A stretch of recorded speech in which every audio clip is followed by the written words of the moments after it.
I think truly you have to be passionate about this, and you have to be passionate about making movies. And sometimes you can feel the experience being contorted by number crunching algorithms, pretzeled into some opening weekend model that people are it's all the business side of things. You kind of have to shut the noise out and just work with really creative people. And it doesn't matter if the budget is nothing or $100 million, just be passionate, be tireless, because there'll be so many voices and so many cooks in the kitchen sometimes. And just find your people and just make sure you're making the same movie.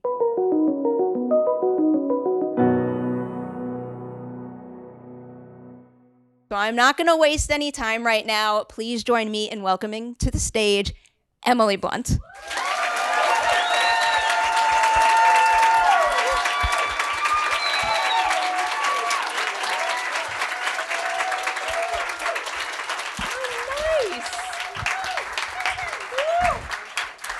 Terrifying. This theater and this audience is consistently the best with welcoming people out to this stage, and I love it. I love so being cozy here.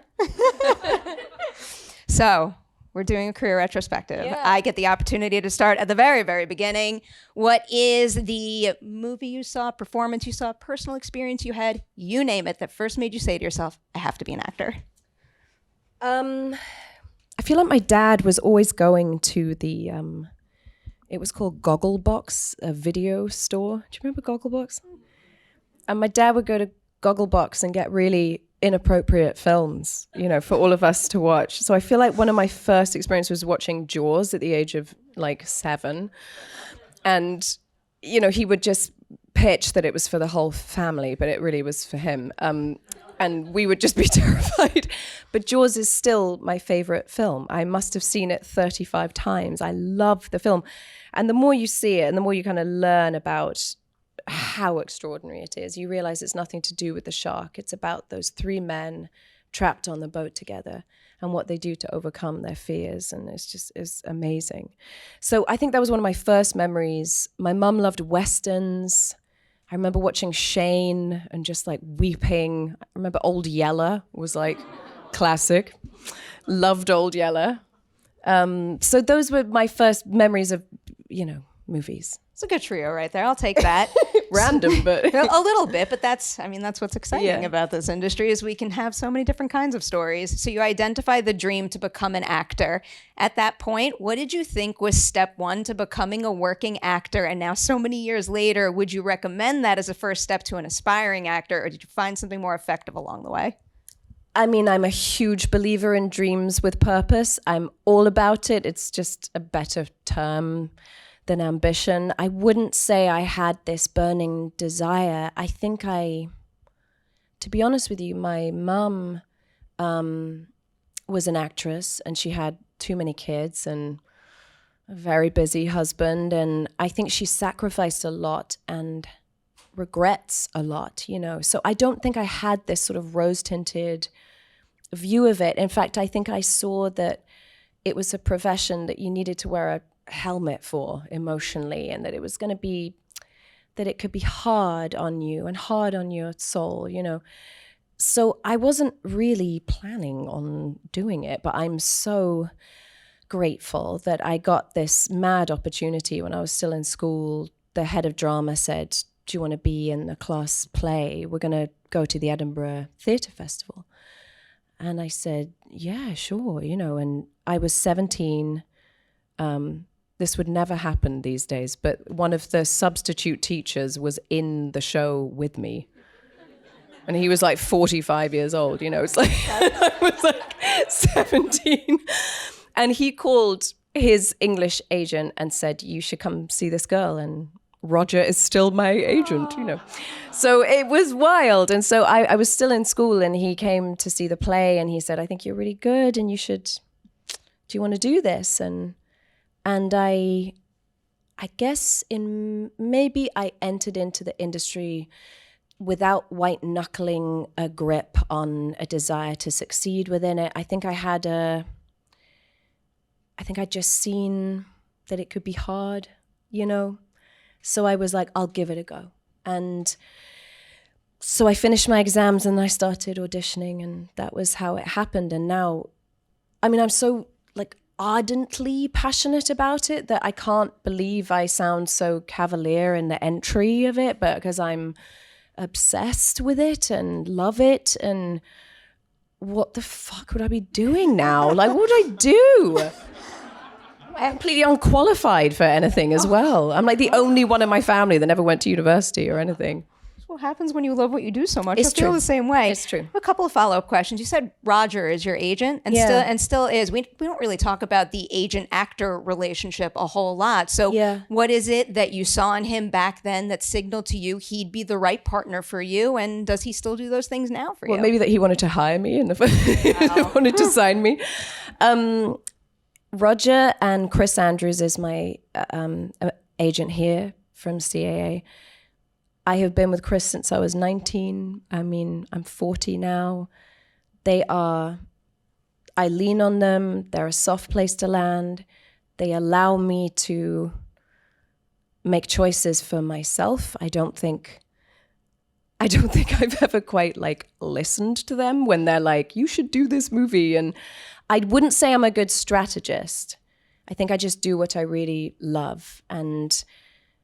But Chris and Roger are so kind. They are like family, they're friends. And when I go for dinner with them, we don't talk about work. We just talk about life. Doing what you love is a strategy. I'm all for that. So starting out in the industry, it is difficult to say to yourself, I feel like no matter what stage of your journey you're in, actually, it's difficult to say to yourself, I have confidence in my craft. I have confidence in my work. So what is the very first thing, whether it was on stage or screen, that made you say, like, you know what, I'm good at this and I deserve to be here? Oh, that's not something British people are good at doing. I'm amazing at this. No, we don't. I don't think I think in those terms, you know, and I don't know if I ever feel I fully arrived. I feel like I'm constantly in search of something. And my first job was on stage.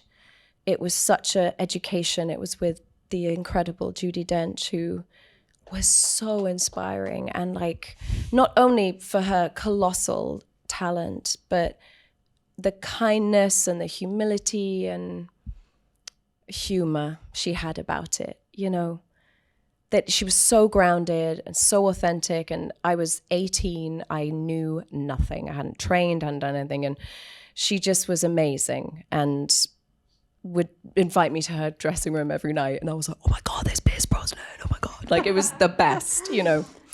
She was so good to me. And so I think that was an amazing voyage for it to be the first one, you know, with the kindest people there.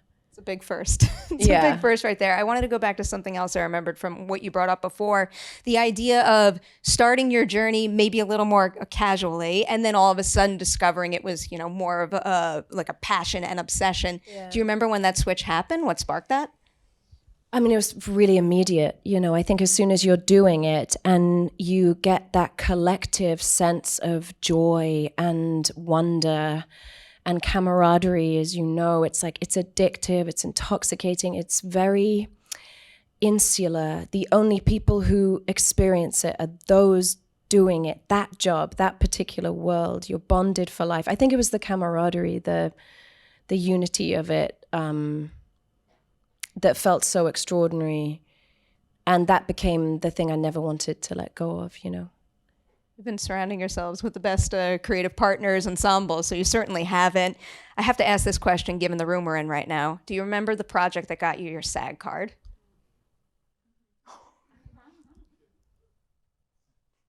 I think it was an American TV show called Empire, which was kind of like the not so successful little brother of Rome.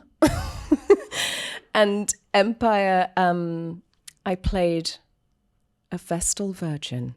You're welcome. Perfectly cast.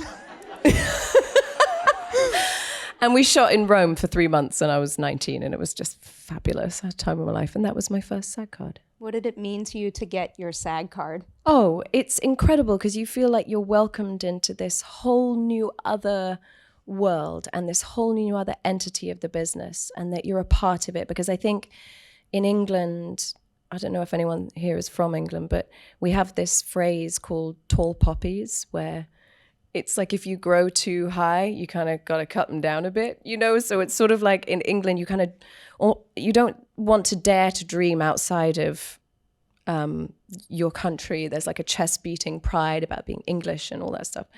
So I think suddenly America was like, whoa, it's like this big, extraordinary world that I knew nothing about. And I was being welcomed into it professionally. So speaking of being welcomed into Hollywood professionally, of all of your earliest shows and films, maybe Empire, maybe something else, which one would you say helped put into focus your goals going forward to most, both in terms of the types of stories you wanted to tell, but also the types of on-set environments you wanted to be a part of?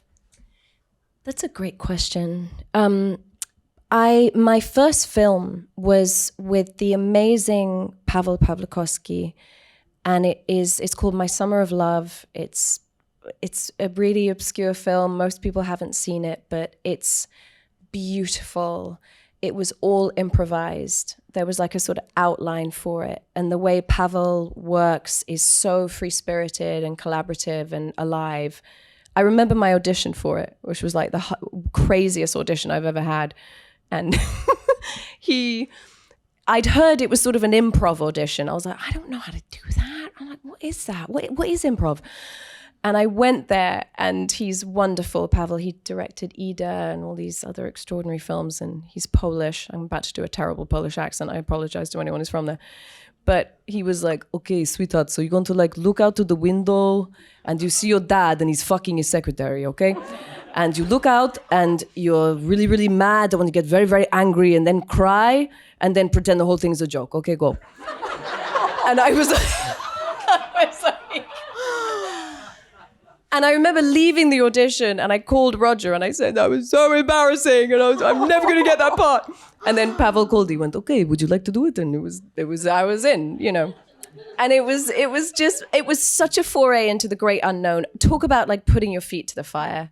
And maybe I just loved that feeling of terror and excitement. And I've yearned for it and looked for it ever since. Now I want to see you do another improvised film. What else do you want? That's exciting. Bringing up that audition makes me think of a question that I love asking. I want your audition high and low. The best audition experience you've ever had, but then also an audition low, but also tell us what you learned from that low that you were then able to apply to future auditions. Okay. Do you want the audition high or audition low? Whichever is coming to you the most I think I remember this audition they were remaking The Lion in Winter with Patrick Stewart, and I was auditioning for his young lover. And I remember, and I didn't meet him or anything, but I read with the director, and he was, I feel bad now saying it, but he was vile, so I should just say he was vile. I can't remember his name, but he was really horrible. And he sort of was really cruel in the audition and really loved taking me down a peg or two. And I just didn't, it was a very misogynistic sort of vibe. And I just remember feeling like a shell of my former self by the time I came out. It was horrible. And then what was interesting was I think he ended up casting his wife in the role. So I always, that one stands out for me as being one that was horrible. Because you just feel so reduced, and of course we're not always unflappable. You're going to get your feelings hurt.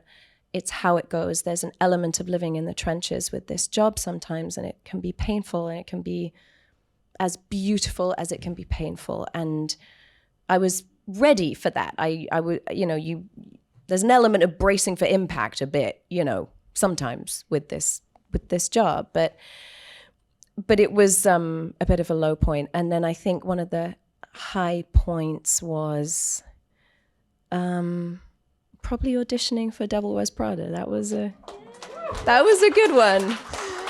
Because I wasn't expecting to get it, or I wasn't prepared to read for that movie. I was going to read with the studio for another thing. They'd seen my Summer of Love. I was sort of auditioning for a bunch of stuff out in LA. And I was late for the airport, but they said, oh, no, wait, before you go, do you want to just read for this other thing? It's called The Devil Wears Prada. And maybe because I was so rushed and so frantic and chaotic, it was like, it worked, because the character is just like bursting with desperation. So maybe it was good, Oh my. And then I remember getting back to London and I got a call from David Frankel, and I was like in a nightclub with my sister. And I was like, and it was like, and I was like, he was like, Emily, it's David Frankel. And he said, I think you're my choice, but the studio were wondering if you could look more stylish, because I realized like I was wearing like jeans and a sweater. I just looked like a mess, like running to the airport. So I pulled together whatever I thought was fashionable at the time, which probably wasn't, and did it again. And then I got that. And that was a game-changing moment. It was very much. Yeah, it was wild. You tee up my next questions quite nicely, because it's about Devil Wears Prada. My mom wanted me to tell you that is still her favorite movie. She'll be so happy when she sees this now. So you get on that set, you are working opposite an acting icon in Meryl Streep, and then also someone who had already had a significant amount of Hollywood experience in Anne Hathaway. Yes. What was something about the two of them as experienced leaders on set that you appreciated and maybe back-pocketed and then gave to some newer actors that you got to work with down the line? Annie was so generous to me because she was with peers, and she didn't have to be as warm and inviting as she was. And she was so good to me. She showed me around New York. She really kind of pulled me into the fold in a big way. So I'll always be grateful for how sweet she was, like so kind. And Meryl was just extraordinary. I mean, I remember that table read and my knees were knocking. I was so scared. I thought I was going to puke. And she was just, I remember her doing that line reading. And you remember the performance. She does nothing. And it's so frightening. I mean, because on the page, I guess it could have been played more like the Dragon Lady and, I don't know, tearing up the scenery a bit more. But she was just like kind of in the mode. And afterwards, she came up to Annie and I, and she goes, I think you're both going to be great. And that's the last nice thing I'm going to say to you. And it was, that was it. That was it. That was it. And I mean, it wasn't like we couldn't approach her on set. Like I would go up and be like, oh my God, Meryl, the funniest thing just happened. And she goes, oh, great, that's nice. And then she says, I mean, she said it, like this was her first attempt at method acting. And I think she found it really miserable because me and Stanley and Annie were like having a party on the other side of the set. And we were like improvising and just crying with laughter. And she was like, I'll never do this again. I mean, it paid off doing it that one time. Yeah. That movie is exceptional. Like still to this, it's and very she's difficult. Extraordinary. Like she's just, and every take was different. Every take was so alive. And even things like the way she'd fling her coat at me, she'd fling it on a different line. So I was always like off kilter, and she does the work for you as well. She knows what needs to materialize out of the scene. And oh, it was heaven. We all wept when it was done. That's why we call her an icon and why everyone has the most lovely stuff to say about her consistently. Yeah, she's heaven. I've worked with her 3 times now. Very, very lucky. My God, she's something else. Oh, she's extraordinary. You worked with a lot of incredible people multiple times. Yeah. I'll ask a big, broad acting question towards the end here, but I want to stick with Devil Wears Prada for a minute because one thing I've gotten in the habit, we could cheer for that again. You could do the whole thing on Prada. I've gotten the habit of asking people about the experience of breaking out in Hollywood because it can be very different from the outsider perspective compared to the person experiencing it. So can you tell us a misconception about the breakout experience, but then also something that changed for the better because of Devil Wears Prada? Well, I think I did feel a shift, like quite dramatically, because everyone saw the movie and everyone loved it, and then it became this sort of culty collective love of something that you felt it in the air. And I mean, the good news is I look very different in it. So it wasn't, I had that crazy red hair and the makeup and the eye makeup, which was just a whole other character. Thank you. So I felt people would start to kind of recognize me, but not, it was a bit foggy, you know? And the great thing that happened from it was, I think maybe if you're from England, you wonder if you're going to be destined just to be in a bonnet and a corset for your whole life, you know, in your acting career. And I think because she was such an amazing character and such a colorful character, I was then offered really a diversity of roles, you know, and all I wanted was to be a character actor. I didn't want to be an ingenue and I didn't want to be Juliet. I just wanted to rip the face off stuff and do something completely different every time. And I loved that feeling of just discovering, you know, all the tricks in your bag, maybe, and maybe how never ending that could possibly be. So I think Devil Wears Prada was a huge invitation into character roles that I took advantage of, you know. Speaking of how never ending that bag of tricks can be, can you pinpoint one technique you've used since day one? And then maybe also something that you've picked up on more recently that you've only just tried for the first time? I always have like a soundtrack for every movie. Like on Sicario, I just listen to Radiohead and Nirvana all the time. It's just quite a dark place. So I'll have like albums that I'll listen to for every project and repeatedly, like on the drive to work. I think I've always done that. Music's always been a huge window. I didn't train, so I'm not very good at singling out techniques or things that have worked for me. I feel maybe subconsciously I'll sort of steal from everyone and the character will materialize as like essences, or I could see someone do one thing and I'll be like, that's it, you're in. Like it'll be one random thing. It could be a hand gesture, it could be a phrase, it could be the way they put their coat on, it could be whatever it is, or a movie, or I feel I will draw from an essence that I've seen. And that's really the only thing I feel has been the through line, you know. Oh, I have lots of follow-up questions because I love emphasizing the fact that everybody's path in this industry is different, and that's okay. You could be formally trained, you cannot be, it doesn't matter as long as it feels right to you. And I had quite a lot of shame about that in the beginning, like not having formal training. You know, I felt kind of guilty and felt like I'd maybe missed out on a roadmap that would have been helpful when I felt a bit lost, you know. And I think if you're from England, it's like, you must train. Like it's like a bit of a thing, you know. Is there anything that helped you shake yourself of that feeling and have confidence in the fact that like your journey and your path was enough? People liked what I did, maybe. It was sort of helpful enough to know that it was working in some way. And as long as I felt that sense of immersion, then maybe I was on. Isn't that what it is? Like it's the ultimate form of empathy and immersion into somebody else. And I've always loved people. I love watching them. I love all their weird idiosyncrasies. I love the shadow of their lives. I love figuring people out. I love playing them. Bringing that up, I'm just going to ask my big co-star question here. It's a big question because of all of the co-stars you've ever had, can you name one person with a process that is similar to your own, where the second you met, you were immediately in sync? But then Cillian. Okay. Let's stick with like that. I'll save my compound question for the other half. What is it about the two of you and your approach to the work that lines up? We do a lot of prep. We both walk around our houses like crazy people talking to ourselves until we land on a voice or a mode or a vibe.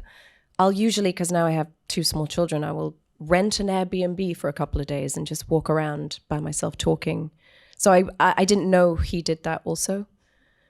So it's that, and we both like levity on set. We both need to laugh. We need to have a gossip, have a talk, just make some cracks at each other and then do the work. And like, we're both really, really focused. I think we both take it really seriously, but I need to keep it good vibes. I don't want the torture.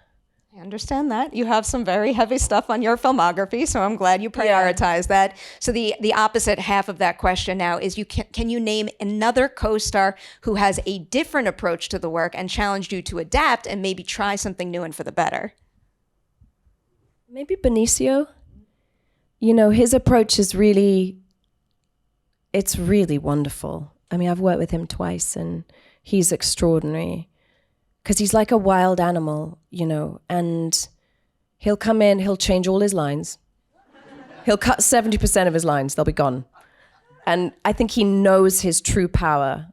If you put a camera on that face, you're like that.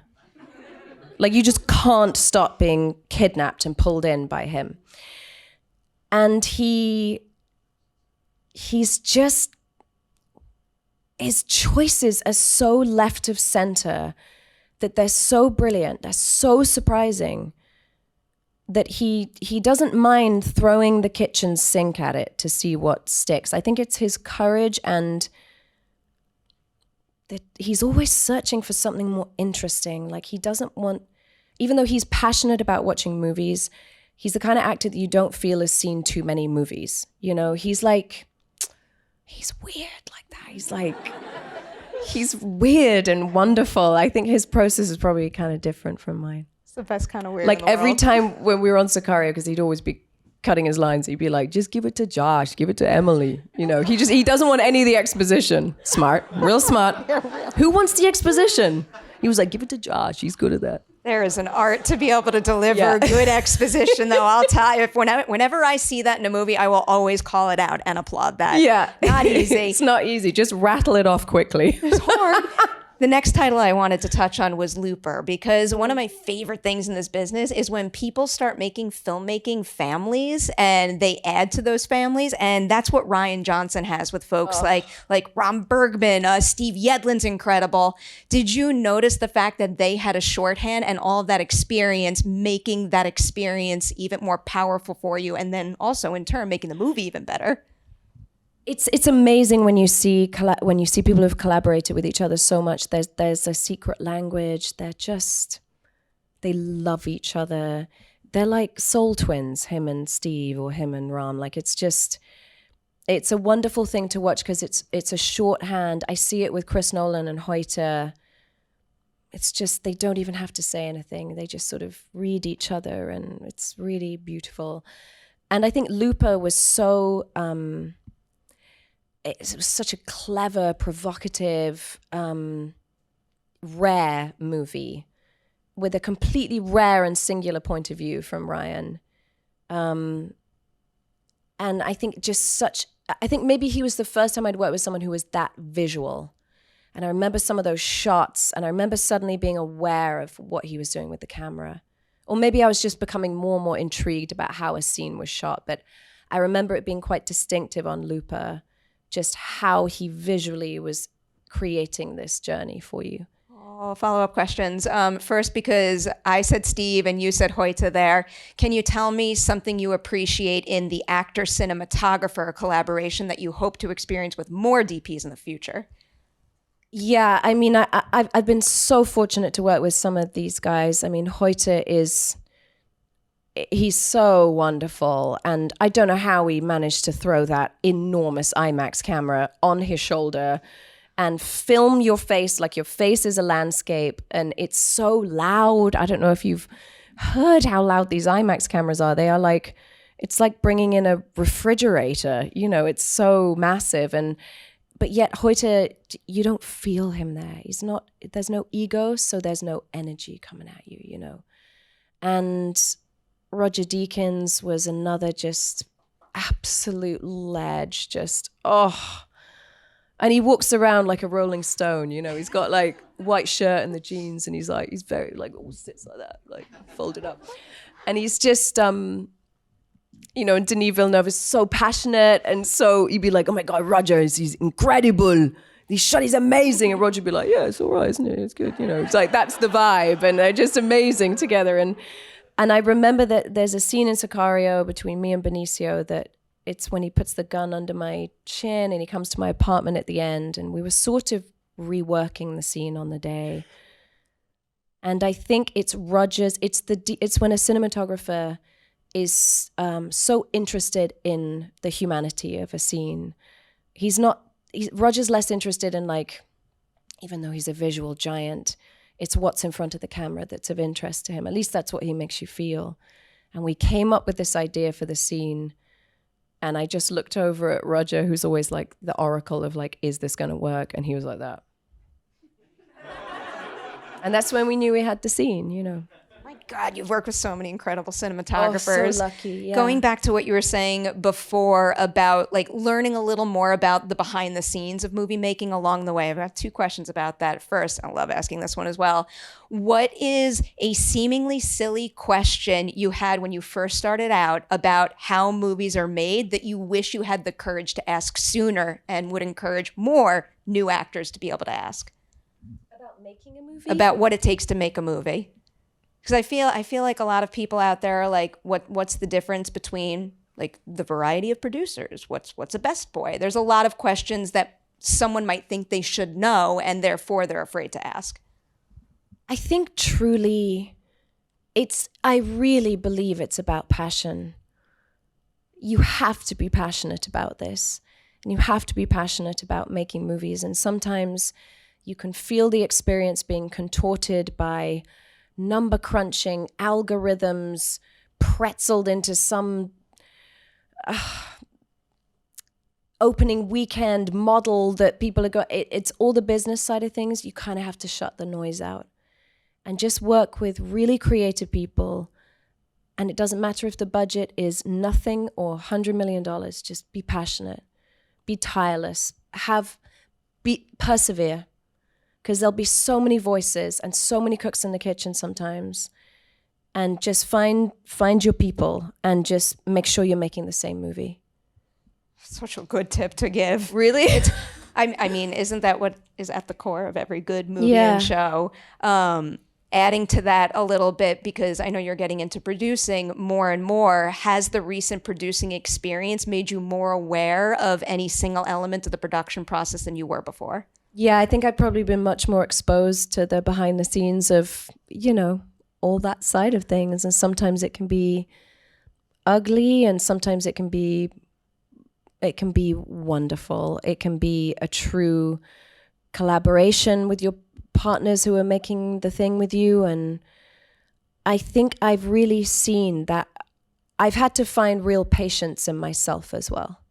I realized, because I think me and sometimes the creative partners, you'll see something and it'll be so clear to you. And I recognize I have to have diplomacy and I have to have patience to bring everyone along with me rather than just assume they're going to see it the same way,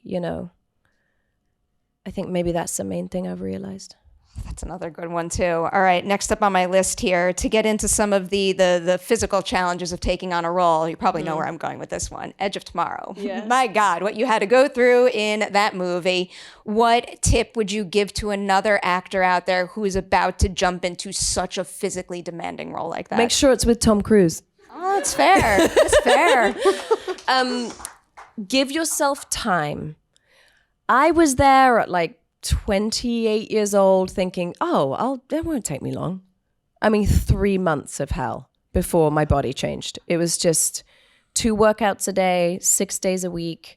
And it wasn't for me even as much about the aesthetic. It was about the ability I needed to have for the movie, because these suits were like so massive and so heavy. Mine was 85 pounds.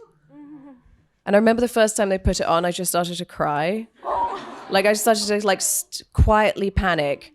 And Tom was staring at me and I just cried. The first time I was like, it's so heavy. I don't even know I'm going to do this. And it was just, and he was looking at me wondering if I was going to be like this the whole time. But He was incredible because Tom has this ability to sort of tighten the screws on everyone, action-wise and passion-wise, and talk about tireless passion. Like, he's extraordinary. He's like the Energizer Bunny. He's just, I was like, when do you shut off? Like, when do you run out of batteries? He was so wonderful to me. And it was such a deep dive into action. And he confessed 2 weeks in, he said, this is the most challenging action movie I've ever done. And I was like, and that's Tom Cruise. So, and I'd never done anything like that before, but I loved it. I loved that movie.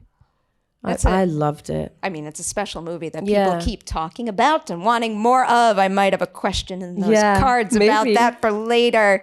So doing that action movie, is there any specific thing in the action realm you would like to pursue more in the future? Like a specific part of that training that just like really clicked with you that you think you have more room to explore in that sphere? I love a fight scene. I love a fight scene.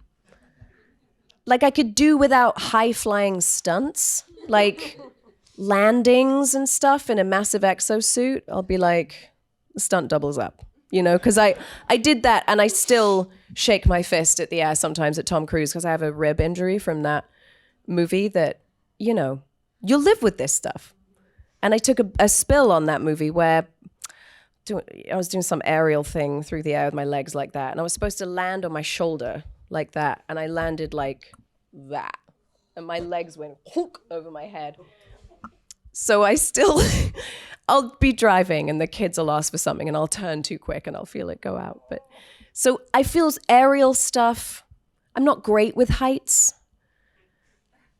Like the Mary Poppins entry was the depths of hell for me, you know? It was so frightening, and Rob Marshall tries to transport you and he like blares the beautiful score and you're like, okay, I can do this. And then you start going up and you're like, okay, 25 feet, that should be enough, right? And then you just keep going up and up.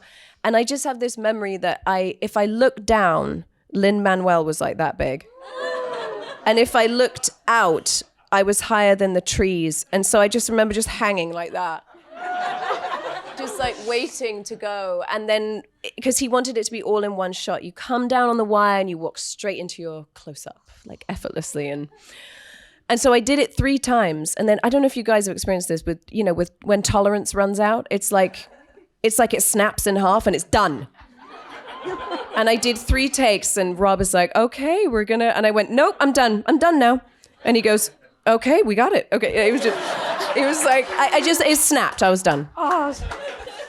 Both of those things could kind of answer this question, but now I'm curious if there's more. Is there something you've done for a role that now makes you say to yourself, I'm really glad I tried that once, but never, ever again? I'd probably say some of the stuff I did on Edge of Tomorrow, and I remember also on Mary Poppins dancing down the staircase in heels.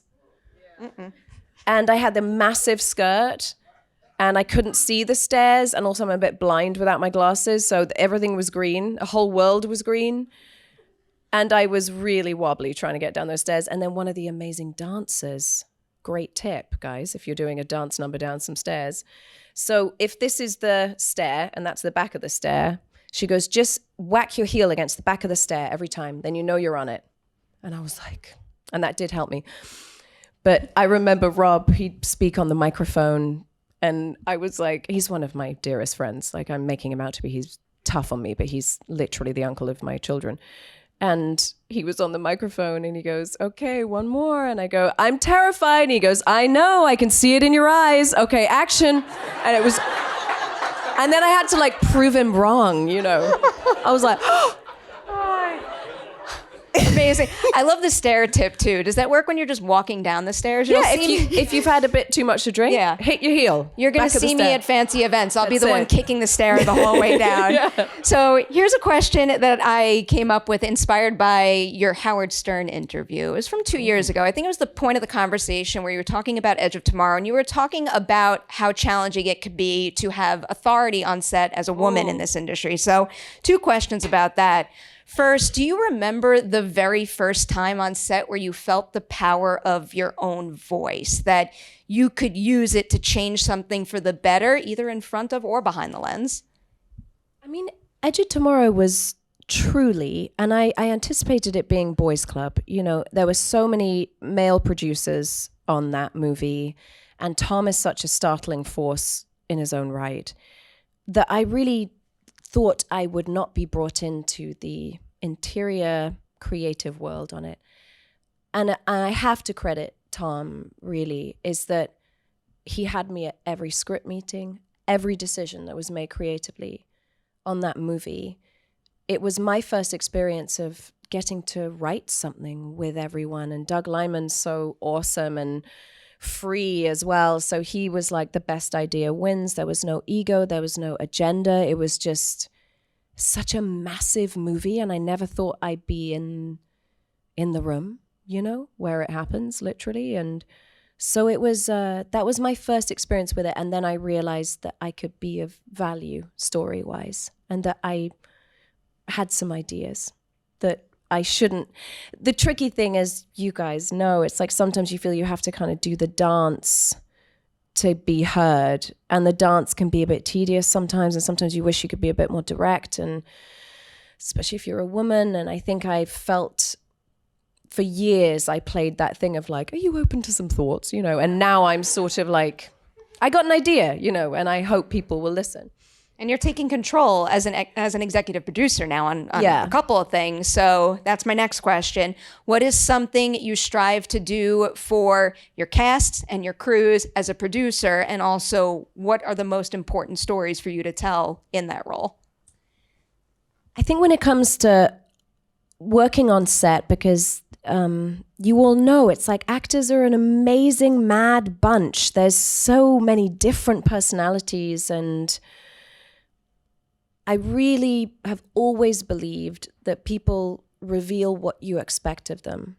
So if you expect them to be a certain way, that's what they're going to show you. Whereas if you really try to bring out the best in people, and I want to love on people I work with, I want them to feel comfortable with me, safe with me, happy.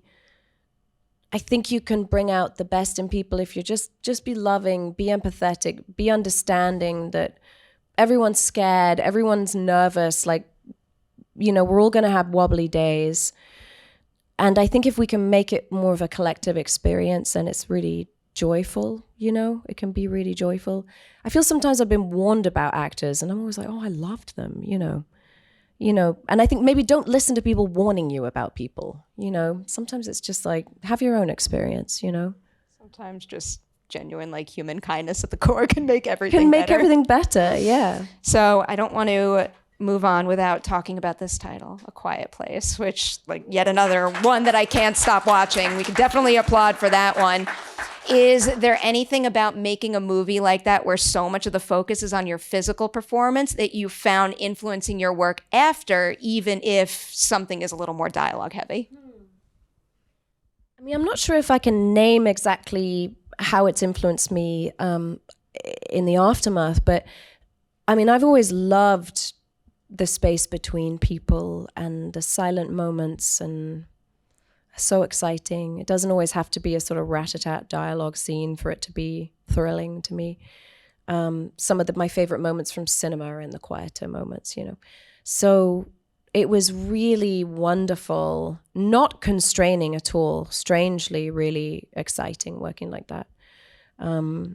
Yeah. You have so many good examples of both in Oppenheimer, though. Like, quick dialogue, but also these quiet moments that just have so much to say with no words. It's incredible. There's one more title I need to touch on before we get to Oppenheimer, though. It's The English, because you brought up your last series. It's like 2005. So this would mark your first series in quite a long time. So maybe what is a learning curve you experienced jumping back into that storytelling format? And also maybe what was something more creatively fulfilling about telling a story that way than you remembered it being, because the format has changed quite a bit. Yeah, I mean, I'd been sort of desperate to do some kind of long form storytelling, because I think there's just something so, we have a phrase in England, chewy about it, because you just get a chance to just salivate over it for a long time. And I read the first page of that extraordinary pilot, and I was like, I'm in. You can just tell. It was just, the writing was so unique and so rare. heart-stopping, truly like heart-stopping. And Hugo Blick became a dear friend and a collaborator, and we want to do something else together. And I loved her. I've never admired someone so much other than this person I played. Like, I just thought she was the best of every woman. She just was amazing. And I loved the journey, and I loved the unraveling of the lies and the secrets and all the interweaving narratives gradually converging, and the doors are going to blow off at some point. Oh, so thrilling. I loved it. It's another good one. Yeah. I feel like it would pain me to move on from going through so many credits because we haven't touched on so many, but Oppenheimer is so good. I can't stop watching your movie. Oh, really? Good. It's a little bit of a problem because you don't watch new things when you keep watching the thing you're obsessed with, but True. I'm not going to complain about it. The first big question I have about Oppenheimer is, what exactly is it like when Christopher Nolan offers you a role? Does he just like call you up and say, "Hey, I want you for this"? Someone calls and says that he wants to meet, at which point you put a jetpack on and you go. like you run. And I went to meet him. He's remarkably understated as a person. He's so cool and warm, and we talked for like an hour and a half. I mean, I know he's got the intimidating vibe. Again, don't listen to people, what they say about other people. Like, have your own experience. And we talked for an hour and a half, and then in the most casual way, he was like, right, so the role's for Kitty Oppenheimer, and if you'd like to play her, I'd be very happy if you'd play her, And I was like, because I went just thinking we were meeting, and it was so like casual. And then I read his script, which was, all his scripts are printed on red paper. I don't know if you knew this, because you can't photocopy it. And Downey thinks that there's something kind of intoxicating about it. It's why everyone says yes, but it sort of pulls you in. But I sat in his library. I read it. I thought it was so heart racing. It was so exhilarating. It was so emotional. Because I worried I was going to be overwhelmed with not understanding it or something because of his tremendously intimidating brain, that I was like, am I going to follow? And it was so emotional, this script. It was just so visceral, and I'm so honored to be in it. I mean, just awestruck. Really is exceptional. It's a movie that's exceptional of like visualizing and making the audience understands things that like maybe we shouldn't. Like, yes. Why do I feel like I know how physics works right now? Well, it's because it's like, trust me, I think Chris Nolan might be the only person who does understand physics, but I think he loves the physicality of film so much. Like, he's able to bring you these chaotic visions that Oppenheimer has of molecules crashing into each other. And he kind of is able to help you visualize unharnessed energy that could destroy the world we live in. Like, he's able to do that for you visually. It's extraordinary. Like, I feel like with Chris's films, certainly with Oppenheimer, all of them really, he kind of leaves you just crackling with life force. It's like his ideas are so vast and they transcend your normal understanding of things. Maybe that's what pins everyone to their seats. Maybe it's like that feeling of awe that we don't maybe feel enough, that sense of wonder and that he elicits in people. You realize how exciting the emotion of awe is to feel, And yet he's so understated as a person. It's like he doesn't walk around like this, walking brain. He's just like he watches Love Actually every year. Like he loves a gossip, Like we'd be on set and I was like, oh my God, Chris, did you hear about this thing? And he goes, no, what? Tell me, Like he's so wonderful and cool and I just adore him. Does Christopher Nolan have a monitor dance? Something he does behind the monitor that signals to you he is loving a take? I shared this recently. He has very expressive hair. Like he's got a great head of hair. And for some reason, when he's happy, I feel like his hair kind of vibrates a bit. Like, he won't tell you that you were exceptional. Like, no one will ever hear that they're anything more than sort of good. Like, and he'll say, when he's thrilled with a take, his hair will dance and he will say, right, good, happy, moving on. All right, let's go on. But I'll just look at his hair, you know, for the real affirmation. I'm going to be scrolling B-roll later, trying to find his hair dancing somewhere. I love it. So here's a question I always love asking because I think it's a very important part of acting that sometimes gets overlooked, especially when you're working with such heavy material like this. What techniques do you like to use to kind of like quiet your mind, lessen the stress, and make sure that you're always keeping self-care in mind? I do transcendental meditation. I really love it. It's fabulous. I started doing it about 9 years ago when my first little one was born, and I felt just exhausted all the time. And it's so efficient at just calming the noise for me. And my team on set call them my psycho naps because I literally can sleep sitting up. I'll just go and say I'm meditating, but I always just fall asleep. And if I've got like a nice hairdo, yeah, they now say you're going to go for one of your psycho naps. It's so, but it's really that I'm doing a bit of TM during the day. It's definitely a behind the scenes shot of you It napping really in the is. corner. It's probably and not attractive. I'm probably like that, you know, like on a plane. I could use that on a plane. I'll sleep on planes. I need to teach myself that. I wanted to ask you about being a supporting character in a film. This is a big question, probably doesn't have a simple answer, but how do you go about making sure your character feels like a whole realized person, but also while prioritizing the fact that she is also serving the protagonist's journey, the person that, you know, that story is being told from their perspective? Well, I think with Oppenheimer, it was very clear to all of us, like Matt and Florence and Downey and all of us coming in, that we were there to show there's a different window into the soul of this man, you know, and the script was written in the first person. It was very clear, the focus and the perspective. For me, the character of Kitty was not just a reactionary role to him, though, and that's because of Chris's, you know, she kind of packs a punch as a character in such a short, in the scenes that she's there. They were always very emotional, highly strung scenes. Lots to delve into. She was so fascinating. There was so much to draw from in the research I did about her.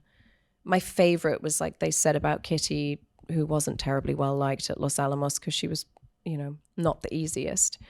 And they said Kitty didn't do small talk, she only did big talk. And I was like, that's cool.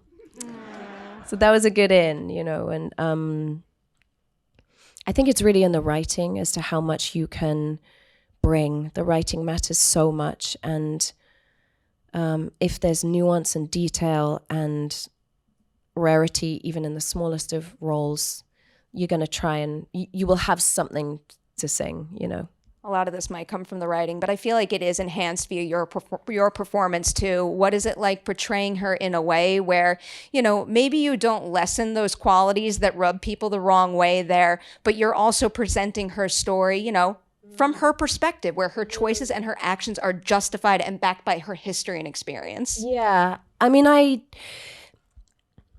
had so much empathy for her. You know, I just think that there were so many women, especially in the 40s and 50s, who just were meant for very exciting, intellectual, passionate endeavors, went to waste in domesticity, lost their minds at the ironing board, festering with frustration. You know, like, it's okay that it's not enough for you to just be someone's mummy or someone's wife. And I think she just drove herself literally to an early grave, sort of contorting herself into something that was just not realistic for her character, you know. She was so wild and so bright. So I think she's all sharp edges and everything, but again, it's like, look at the shadow of why.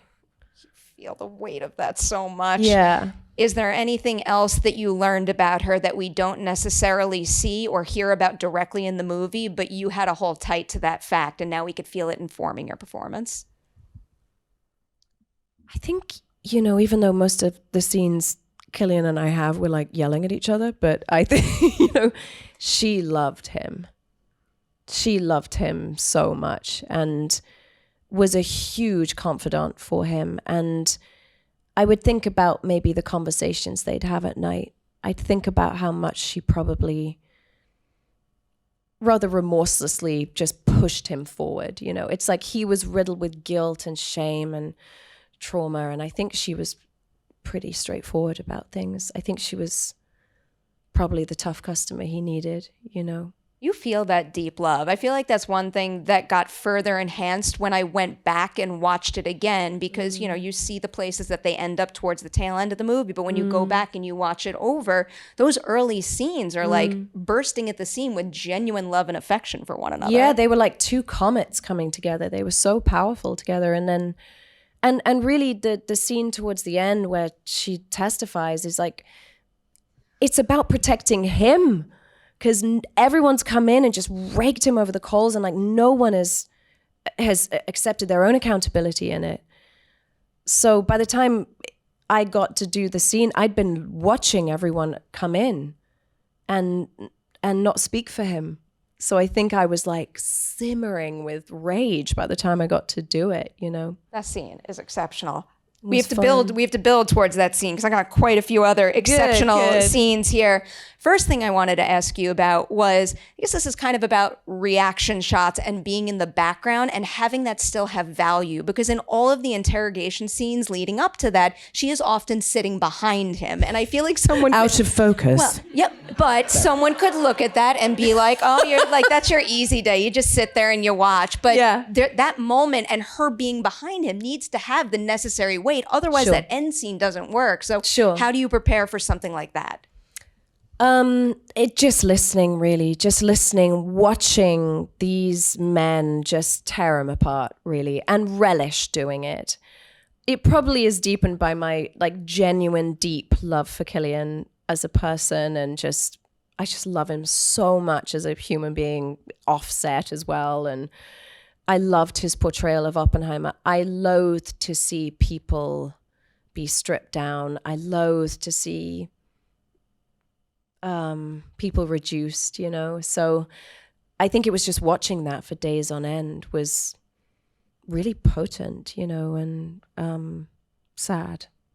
He's exceptional in those scenes. And then so captivating. The room is also filled with so many incredibly talented people. Like brilliant. To be in that space would just blow my mind. Oh, it was incredible. And it was just such a tiny claustrophobic room, which is apparently where Oppenheimer was interrogated, because Strauss wanted it to be this shabby little back room with no sense of ceremony. And it was a tiny room. I mean, it was wild. With a giant IMAX camera. With a giant IMAX camera and very expressive hair. But it was great. Love this painting of the scene we're having here. So this is another reaction shot question, because another thing that has to have a lot of weight is the moment where she picks up the phone and is told to bring in the sheets, especially because you don't have a scene partner there. So what is it like tackling something like that? And I guess how specific do you get with a reaction shot that needs to have so much weight like that?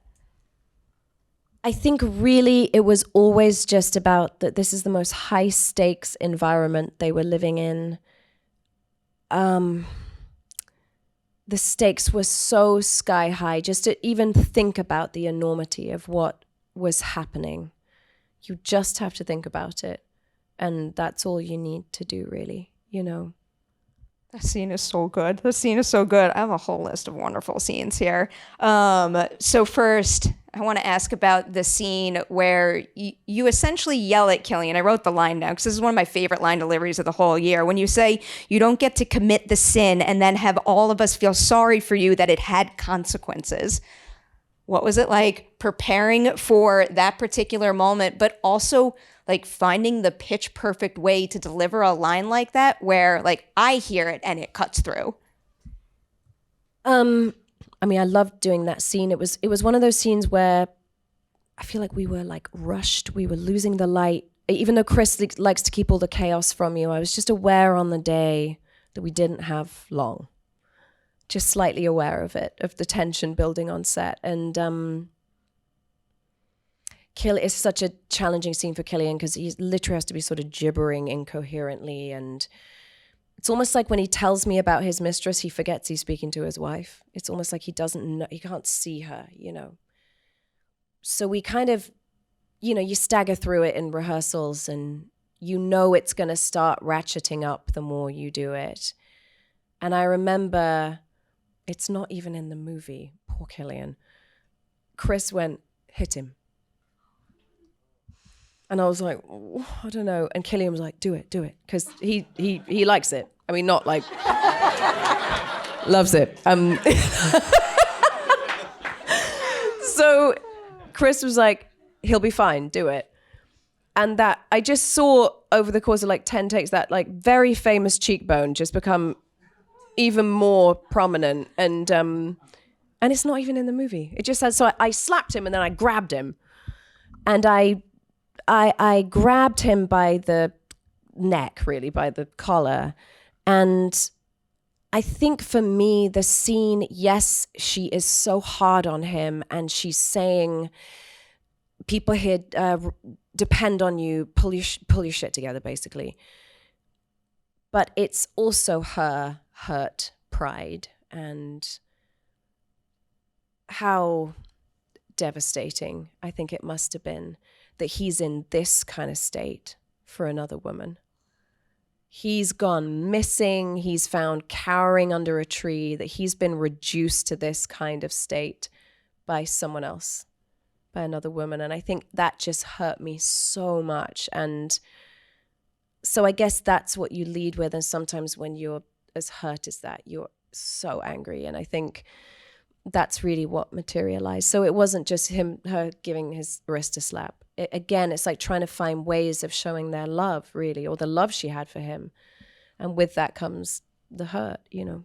It brings me such joy when I hear an actor to describe the intention with which they approached a scene. And I could sit here and be like, oh, good. I'm glad. It's like even without the physical slap too, there's something about the delivery in that moment that has that same effect, but without the physical element of it. Right. So good. Sorry about your cheekbone, Cillian, but it definitely got me in the mood, you know?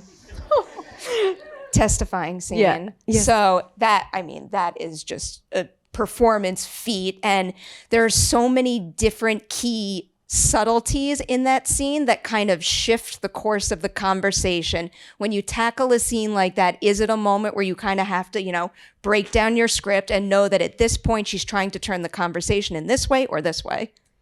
Yeah, I mean, the scene was, I could feel when I read it, and maybe just in the choice that I made in playing her, I've always felt she should speak at quite a velocity in general, you know? Almost like there was something about Kitty that she quite enjoyed the spectacle of herself. So I just had this image of her just coming into his life like a hurricane and just whirling him around, you know, and crazy bright woman. And so I felt that scene, yes, she's protecting him, but I wanted to make sure that she relished ripping the face off that guy. Because I think hopefully the audience are just desperate for someone to come in and do it, you know? Because he's such a wonderful bully in the scene, Jason Clarke. Like, he's so brilliant and great dance partner in a scene because he's such a great actor. I think there were definitely when she first comes in, it was written in the script that it looks like she might choke. Like, it looks like she might not be able to gather her wits together.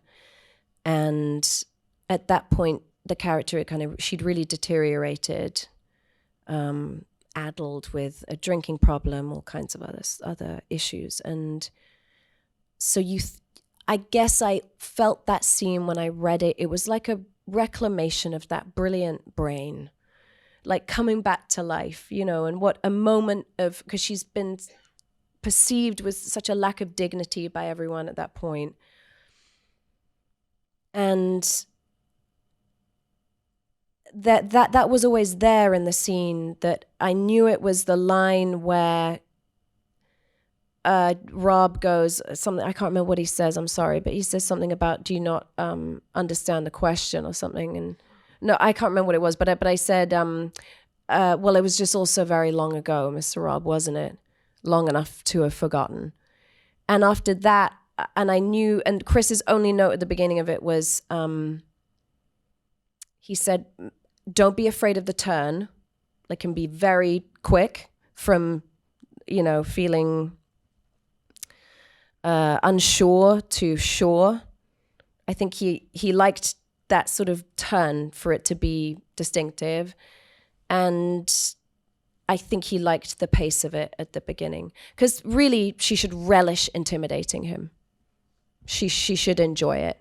So maybe it's fiercely protecting him. It's her fatigue with this awful circus he's being put through. But she's probably enjoying, And we feel it. That is one of the most satisfying scenes. Oh my God, I could watch that over and over again. Oh, good. So one thing I always love asking about, because obviously a film changes at every stage of the process, from script to screen, through the edit, but then it changes again when it's put in the audience's hands. So I am curious, because obviously this film had one of the biggest reactions of the, really epic, should be applauded what this has done for cinema. Yeah. You guys can applaud if you want. I'll take that. Is there anything about the audience reaction and interpretation that has made you appreciate something in the movie even more than you did before? It made something more powerful than you ever realized it was on set? I think maybe it sort of brings me back to that idea of people being left destroyed and awestruck by it again. That feeling of awe is so powerful to all of us. And I think that the movie feels like a movement. It feels like a very significant moment in cinema. And it has felt for all of us now that it's not just ours, it's yours. It's become everyone's. And people have claimed it as an experience of theirs that is unforgettable now. We often have experiences on a set where they're unforgettable to you, but now you're a part of something that's become unforgettable to everybody else. And that has magnified the journey for all of us, hugely. The reaction to this movie is something special. I got a bunch of audience questions we're going to get to here. First one is about Cillian, so it keeps us on topic. This is from Lucas. Cillian was here Monday and said he loved working with you. Did you have fun working with him? Any funny memory? Thank you. Other than slapping him. I love Cillian, Mr. Ocean Eyes, so much.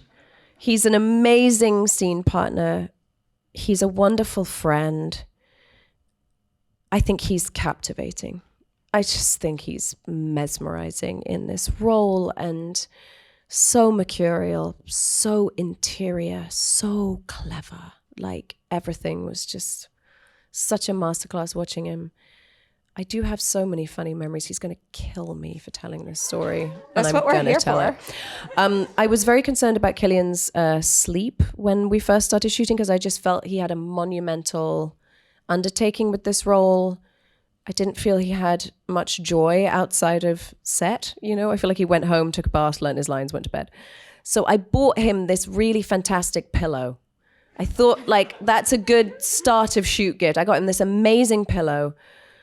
And he loved this pillow so much. And he told me he was filming and he woke up in the middle of the night and he just was so thrilled to fluff himself back to sleep on the pillow that he sort of threw his head down back onto the pillow and he smashed his head open on the side table. And he literally split his head open. And people are going to be so mad at me I'm telling this story. So he came to set and they had to literally glue his head shut. All because of the pillow. He was luxuriating in it so much, he smashed his head open. Your gift was too good. It's too good, I know. Two follow-up questions to that. First, a serious one. Can you name a time during the making of Oppenheimer when Cillian was just the scene partner you needed, where he gave you something that helped you reach something in Kitty that you might not have been able to without him? Oh, he's the most generous, wonderful scene partner. I honestly, just his presence, like anytime you're doing a scene, is so comforting. He's so genuine. He doesn't blow smoke up anyone's ass. Like, he's so Irish and authentic and hates compliments himself, you know? But if he likes what you're doing, he'll be like, that was, you know, he'll just be so genuine and sweet. And oh my God, endless scenes. He was amazing. I mean, he was great in the scene where I throw the bottle at his head. That was my rap gift. He gave me the bottle that I almost killed him with. But he was so wonderful on that day. Like, I think he's so non-judgmental that he really loves or just encourages by his sort of stillness and his presence and his kindness. Like, everyone feels completely uninhibited around him as an actor. I think that's one of his greatest gifts, is like his generosity of spirit, you know. It's like one of the best qualities to have. Oh, he's magic. I had this in mind when you brought the pillow up, but then you brought the bottle up, and it makes this even more appropriate to ask, what is the best rap gift you've ever received or given? I got Dwayne Johnson a good rap gift. He didn't get me anything, so that was a bit... No, it's fine. No, he's going to kill me. No, I actually remember walking up the steps of his trailer, and I got him a original signed poster of Raiders of the Lost Ark. Wow. Like, because it was like the inspiration for Jungle Cruise, and I remember just dragging it up the stairs of his trailer, and he opened the door going, no, I didn't get you anything. Oh my God. Like, he was so horrified. He's made up for it since. He gets me great gifts now. I was like, you know, this is sort of customary. You should get your co-star a present. Like, it's kind of I feel like he could have given you a bottle of tequila or something. He did. Doesn't he have but I was like, hand? That's free. Whatever. All right, next question here is from John. What was it like working with Angela Lansbury briefly on Mary Poppins? Oh, legend. Just... magic fills the set. It's like when her and Dick Van Dyke were on set, it was just the most nostalgic, moving experience for all of us. People just cried. I mean, even like an old square like Colin Firth was like crying, watching Dick Van Dyke dance on the table at the age of 93. Just got up on the table and did a tap dance. It was just, yeah, goosebumpy. Which scene partner has made you the most starstruck over the years? Or like take some time to really look at them as your equal on set? Oh, God. You could have so many answers to that question. I was very starstruck by Meryl. You know, maybe the more I got to know her, the more easy I felt. I was very starstruck by Anthony Hopkins. Oh, awesome. But again, he sort of gets rid of that quickly for you. You know, he's so magical. Who else? I think I'm always a bit starstruck, you know? And then you quickly realize that they're human beings and they're flawed and they're nervous and they're, you know...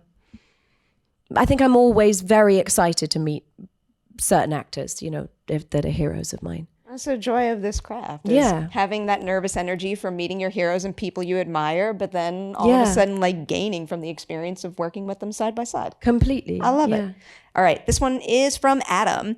Oh, I like this one. Any update on the status of Edge of Tomorrow 2? Stat. I'd love to make another one if I don't have to do any of the crazy falls. I think we had a script that was really good, but I think that was like 8 years ago. And I'm not saying Tom and I are ancient, but we might need to reimagine it slightly now, you know, 10 years on. I would love it. Doug and Tom and I think we'd all like it. I don't know when. Fair enough. You make that joke. I feel like the two of you haven't changed at all. Well, I don't know, but he's still doing one crazy stunt after he the next. really is. He's incredible. Can you beat Tom Cruise in a foot race? It's my favorite question to ask anyone who's worked with him. Yeah. No.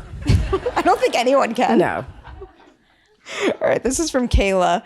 What is your favorite project you have worked on? Wow, you're picking your favorite child right now.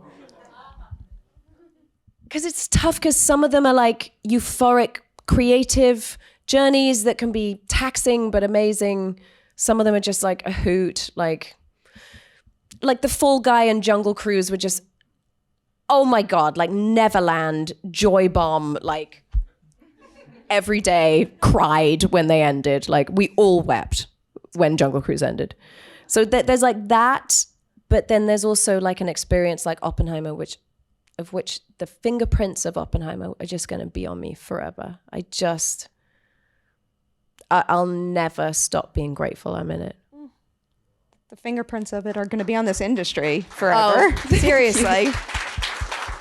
Okay, a couple of broader questions to wrap here. First one I love asking, what is your absolute favorite part of the acting process? Like putting on your costume for the first time, meeting your co-stars. But then I also want to know, not necessarily your least favorite, but a part of the process where you still see room to grow for yourself and you're excited to tackle that. I don't like watching it for the first time because I feel I just fixate on things. I don't love the first day. I feel like I'm kind of like a ghost of myself. Like I feel like I'm like 5 paces behind myself or something. Maybe it's just because it's jittery and it's first day nerves, maybe. The best moments and the ones that I have a kind of fevered obsession with are those magical takes. Like the takes that transcend what you thought the scene was going to be, where everything else goes away and anything else is like white noise in the background, and the focus and and I was raised in a way not to talk this way about stuff because you don't want to sound pretentious, but there are moments where you just see, it's like so artistic, the whole thing, and it's so beautiful. Those moments where it's the magical takes, I would say, are my favorite moments. You could have 10 crap ones, but there's one that could be, or it's someone else's take. It doesn't have to be mine. It's like someone else's that you watch and it's like the air changes in the room. Oh, the best. Love Good it. example right there. Good example. Now, broad question about actors being directed by these incredible auteurs that you've worked with. Can you name 2 directors with a completely different approach to directing their actors, where when you're in one of their films, you're going to get 2 completely different experiences as an actor on set? Do you mean between two directors? Yeah, 2 different directors, like 2 people with different approaches to working with their cast.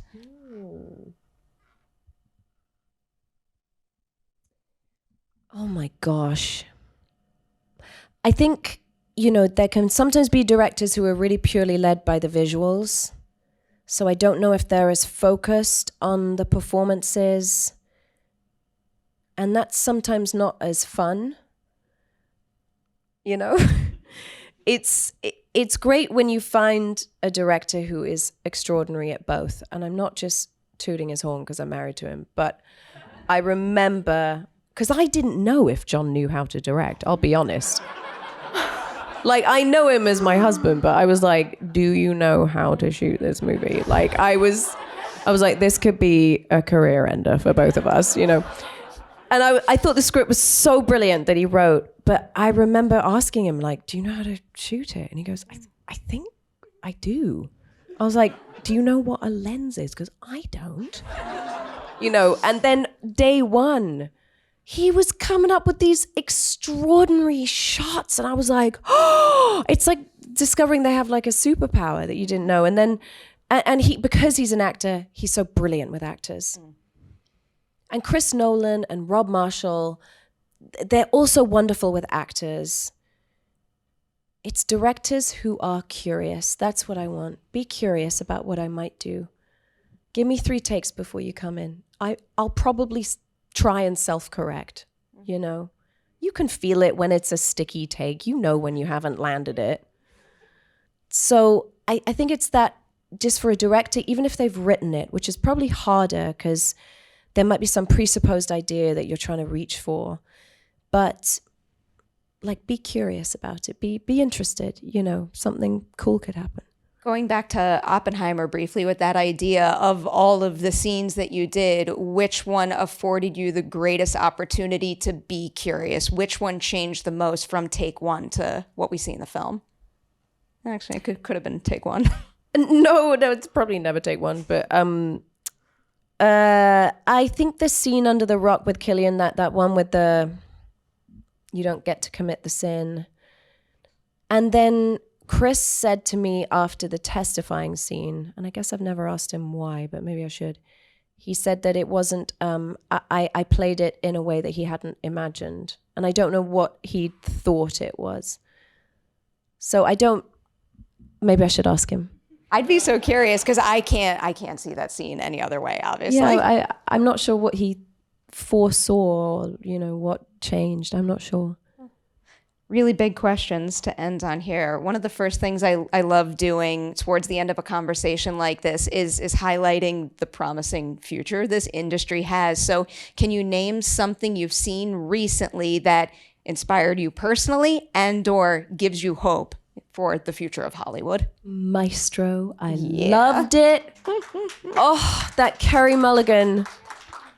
Oh my God. I just thought she was riveting. Couldn't take my eyes off her. I took a flight with her recently, and I was just burbling at her, trying to like tell her how meaningful that performance was to me, and it's extraordinary. Loved it. Wept watching Maestro. It was beautiful. That's a great example. So given you've crossed paths with Carey, and we are in the middle of award season right now, I always love highlighting the importance of award season, because you don't do this work to get awards, but they mean something. Sure. What does it mean to you to be such a big part of that conversation right now? How does that make you feel about yourself, your craft, and the business overall? It really does make me buzz with gratitude. I'm so moved by it. I'm so grateful for it, because it's such a vulnerable job in many ways, when you put your baby out there to the world and you don't know what people will think. And it's very precious to you. You know, the experience is so precious, especially on something like Oppenheimer. So when it's accepted and people are loving on it, and it is so meaningful, it's huge. You're going to hate this question. Oh, God. Everybody hates this question, but I love asking this question, especially after that one, because, again, I do think it's wonderful that during award season, we tell each other good job. That's great. Yeah. Nobody in this business says good job to themselves enough. I want you to say good job to yourself right now. I can't. You have to. I was like, tell me something. Did you ask Cillian to do that? I didn't moderate that one, so. Did anyone ask Cillian to do that? That's like his nightmare. He would turn to dust. If I ever get to speak to him in the future, I will promise to ask him that question if you answer it. Did you see that my whole body is recoiled away from you? This is why I ask it, though, because you should be proud of yourself as well. I'm serious. Look at this room right now.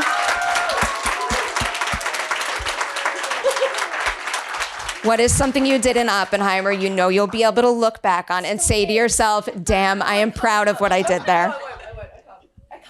My hands are sweating. I can't. What about a different film? Does that make it any easier or harder? No, never. Or harder? Never. All right, never. I'll pivot. I'll just reemphasize. You should be proud of what you do in that movie and everything. Do people say good job when you ask them that? No one ever wants to say it. No, nobody ever wants to answer that question quickly. Okay. But I do think once they do, look at me. Oh my God, I'm a mess. They're satisfied. Admittedly, I started asking that question because I realized I had a hard time answering that question, and more people should be nudged to do it. Have you gone to England? Have you ever been there? I'll pivot a little. First, what is a new tool in your acting toolkit that you know you can credit to having worked on Oppenheimer that you're excited to put to use on a future project? Horse riding. I mean, I learned how to horse ride for the Western I did, for the English, but I feel it was solidified on Oppenheimer when we did our first scene where we sort of gallop up the hill and we have that romantic scene. And then I think Chris was quite cheered by our horse riding abilities.